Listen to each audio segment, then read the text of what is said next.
My name is Beth Kanter, and I'm an author, blogger, and trainer and I've worked in the nonprofit sector for about 33 years. And the last 20 of them, I've had a front row seat at the creation of a field, and that is how nonprofits can use the internet for mission-driven work. Why should nonprofits do something new? And are there any benefits to, maybe taking a little bit of a risk, trying a new idea, rather than just doing, business as usual, the same old thing? So first, let me, kind of acknowledge that when you're trying something new, it's, we're out of our comfort zone, and that doesn't always feel great. And especially when we have limited resources and limited time, it's like, oh my God, what if this doesn't work and we've wasted this?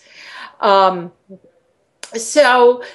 I want to just acknowledge that it is, we're out of our comfort zone, but it's really important for us to get better results, to take these small risks, what my colleague Peter Sims calls placing little bets. And what that can do is help us in the end get to better results in terms of raising more money and engagement with donors. Giving Tuesday is a really great opportunity to set up small experiments. And I'm not talking about experimenting widely with everything you're doing for Giving Tuesday or year-end giving, but what I'm talking about is trying to find a new technique, a new tactic that you can just test and see if you can get a better result. Now, when I talk about testing, I think the mantra is test, measure, learn. So you have to be intentional about your experiments. So that means that you identify one tactic, you have a metric for success, you actually then pause and reflect on, well, did this work or not? Eric Ries and the startup community calls it validated learning. And so there are lots of different things that you can test. For example, you can test different posts that you might want to promote on Facebook. You can test the language of your calls to action. You can test different kinds of visuals that you might use in your fundraising appeals. And if you follow kind of a scientific approach and you're really just testing one singular variable and you're making the time to learn, this will pay you back immeasurably because you'll get better at your fundraising strategies. Of course, there's lots of tactical things that you can do to engage your donors for Giving Tuesday, and I have a number of blog posts about this. One is called I Kissed a Squirrel, and the other is 7 tips for higher purpose engagement. So a couple of tips, engage around questions that are relevant, that are fun, nostalgic, or that evoke emotions. It's not necessarily ask, but it's engaging them around whatever programs you're doing. And I'd keep a running list of these high engagement conversation starters and just, have them in your back pocket.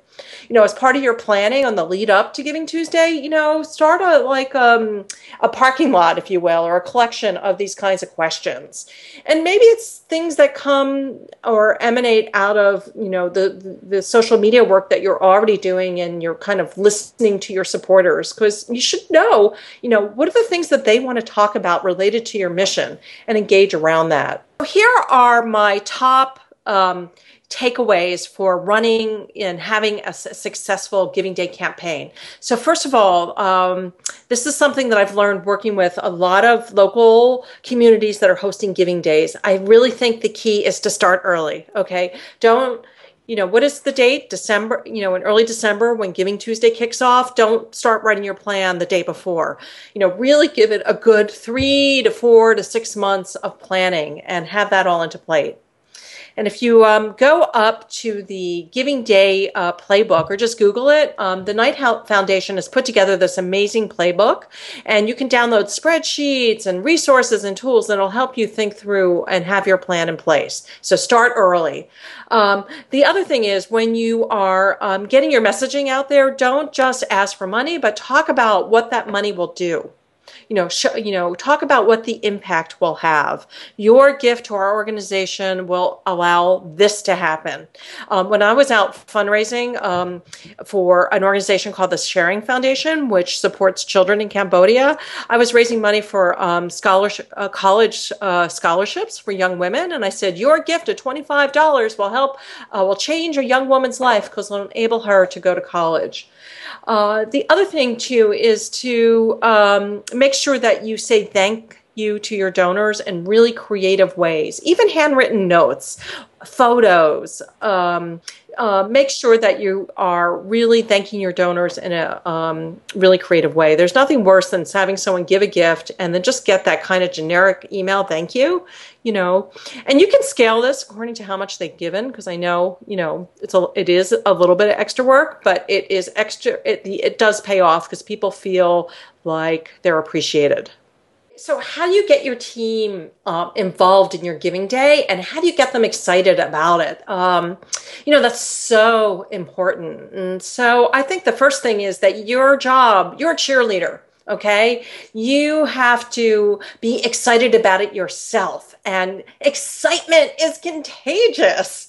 And so first of all, you have to get your cheerleader pom-poms out there and look at this as this greatest gift with an attitude of gratitude that this is going to be the most amazing thing that's going to happen to your organization, and make it contagious.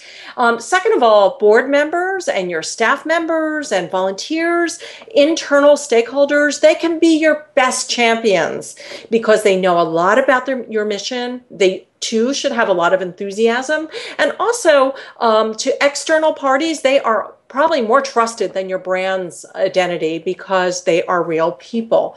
So you want to put them to work, and that requires, giving them the script, making it easy for them. If you want them to activate on social channels, giving them some sample tweets, giving them some sample Facebook updates, giving them lots of collateral material, photos or whatever.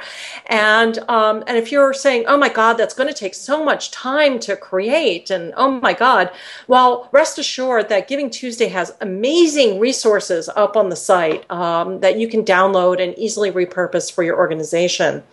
The other thing that I think is really important is having some sort of fun theme. I know we talked about fun before, but fun keeps people excited.